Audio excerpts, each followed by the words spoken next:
BJP നേതൃത്വം ഈ തദ്ദേശ തെരഞ്ഞെടുപ്പ് അടുത്തു നിൽക്കുമ്പോൾ സാമ്പത്തിക തട്ടിപ്പുകളിൽ വലഞ്ഞു നിൽക്കുകയാണ്. മാധ്യമങ്ങളോടൊന്നും പ്രതികരിക്കേണ്ട എന്നാണ് നേതൃത്വത്തിന്റെ നിർദ്ദേശം. പക്ഷേ എങ്ങനെ ഈ പ്രശ്നം കൈകാര്യം ചെയ്യും എന്നതിൽ അന്തം വിട്ടു നിൽക്കുന്നു നേതാക്കൾ. ഒപ്പം ഒരു പ്രധാനപ്പെട്ട കാര്യം കൂടിയുണ്ട്. രാജീവ് ചന്ദ്രശേഖരനോട് ഈ വിഷയം ധരിപ്പിക്കാൻ പലർക്കും കഴിയുന്നില്ല എന്ന ആക്ഷേപവും കേൾക്കുന്നുണ്ട്. അദ്ദേഹത്തെ കാണാൻ ചെന്നാൽ ഒന്നെങ്കിൽ നിങ്ങൾ സുരേഷിനോട് പറയൂ, അല്ലെങ്കിൽ അനൂപ് ആന്റണിയോട് പറയൂ എന്നൊക്കെ പറഞ്ഞുകൊണ്ട് ഒഴിവാക്കുകയാണ് ചെയ്യുന്നത് എന്ന ആക്ഷേപവും കേൾക്കുന്നു. മാനസ തിരുവനന്തപുരത്ത് നിന്ന് നമ്മളോടൊപ്പം ചേരുകയാണ്. ഒരു കാര്യം കൂടിയുണ്ട്, മറ്റു മാധ്യമങ്ങൾക്കൊന്നും ഇതൊരു പരിധിക്കപ്പുറത്തേക്ക് വാർത്തയെ അല്ല, ആ വാർത്തയെ അവർ അവഗണിച്ചു വിടുകയാണ് ചെയ്യുന്നത്. മാനസയാണ് ഇന്നലെ പുറത്തു കൊണ്ടുവന്നത് BJPയുടെ ഈ സമീപകാലത്തെ വളരെ പ്രധാനപ്പെട്ട മറ്റൊരു സാമ്പത്തിക തട്ടിപ്പ്. അവരുടെ കൗൺസിലർ ഉദയൻ 2.5 കോടി രൂപ ചെമ്പന്തിയിലെ സഹകരണ സംഘത്തിൽ നിന്ന് വായ്പയെടുത്ത് മുങ്ങിയെന്ന ആക്ഷേപം ആ സംഘത്തിന്റെ പ്രസിഡന്റ് ഉന്നയിക്കുന്നു. VV രാജേഷ് ജില്ലാ പ്രസിഡന്റ് ആയിരുന്നപ്പോൾ നേരിട്ട് കണ്ട് പരാതി പറഞ്ഞെങ്കിലും നടപടി ഉണ്ടായില്ല എന്നാണ് പ്രസിഡന്റ് ജയകുമാർ പറയുന്നത്. സമീപകാലത്ത് തിരുവനന്തപുരത്ത് BJPയിൽ നിന്ന് എത്രയധികം സാമ്പത്തിക തട്ടിപ്പുകളാണ് ഉയർന്നു വന്നിരിക്കുന്നത്. നേതൃത്വം പാലിക്കുന്ന ഈ മൗനം കൊണ്ട് ആ വിഷയത്തിൽ നിന്ന് അവർക്ക് കരകയറാൻ കഴിയുമോ?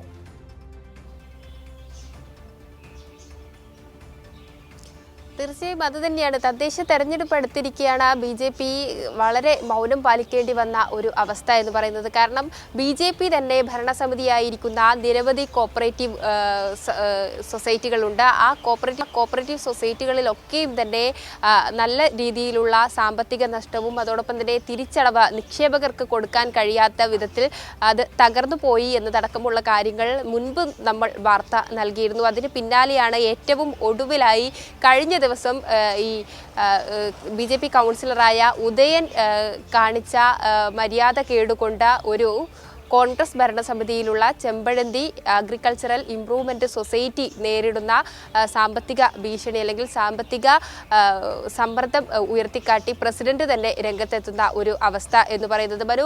ഈ ജില്ലയിൽ മാത്രമല്ല സംസ്ഥാനത്തും ഇതേ രീതിയിലുള്ള പ്രവണതയാണ് BJP കൗൺസിലർമാരുടെ ഭാഗത്ത് നിന്ന് ഉണ്ടാകുന്നത് എന്നുള്ളത് തന്നെയാണ് ഇതിൽ നിന്നും വ്യക്തമാകുന്നത്. അവർ ഭരിക്കുന്ന സ്ഥാപനങ്ങളിലും അതോടൊപ്പം തന്നെ മറ്റ് സൊസൈറ്റികളിൽ നിന്നും ഈ തുക വായ്പയായി എടുക്കുമ്പോൾ തിരിച്ചടവ് അവർ നൽകുന്നില്ല. അതിൻ്റെ ഏറ്റവും പ്രധാന ഉദാഹരണം തന്നെയാണ് തിരുമല അനിൽ എന്ന് പറയുന്നത്.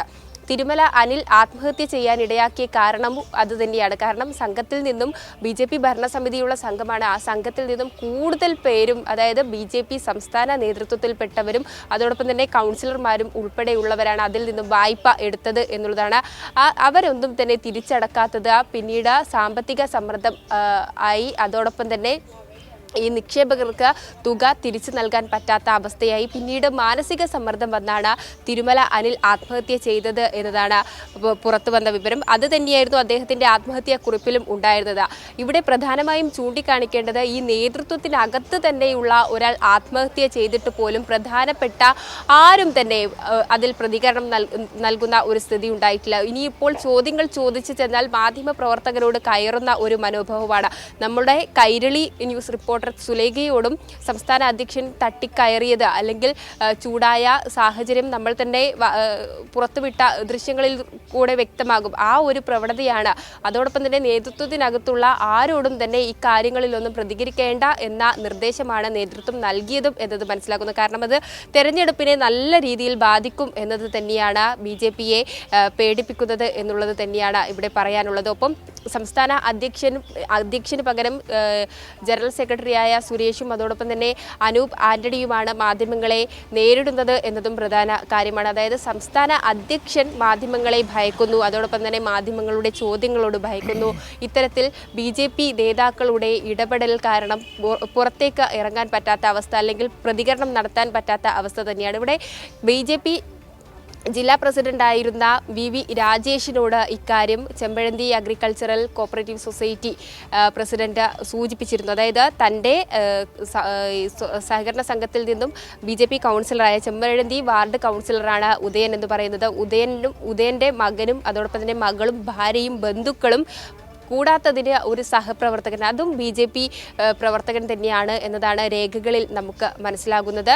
ഇവരടക്കം അതായത് 8 പേരിൽ നിന്നാണ് 2.5 കോടിയോളം രൂപ സഹകരണ സംഘത്തിൽ നിന്നും ഉദയൻ കൈപ്പറ്റിയിട്ടുള്ളത്, വായ്പയായി എടുത്തിട്ടുള്ളത്. എന്നാൽ ഈ വായ്പയിൽ 1 രൂപ പോലും തിരിച്ചടച്ചിട്ടില്ല എന്നുള്ളതാണ്.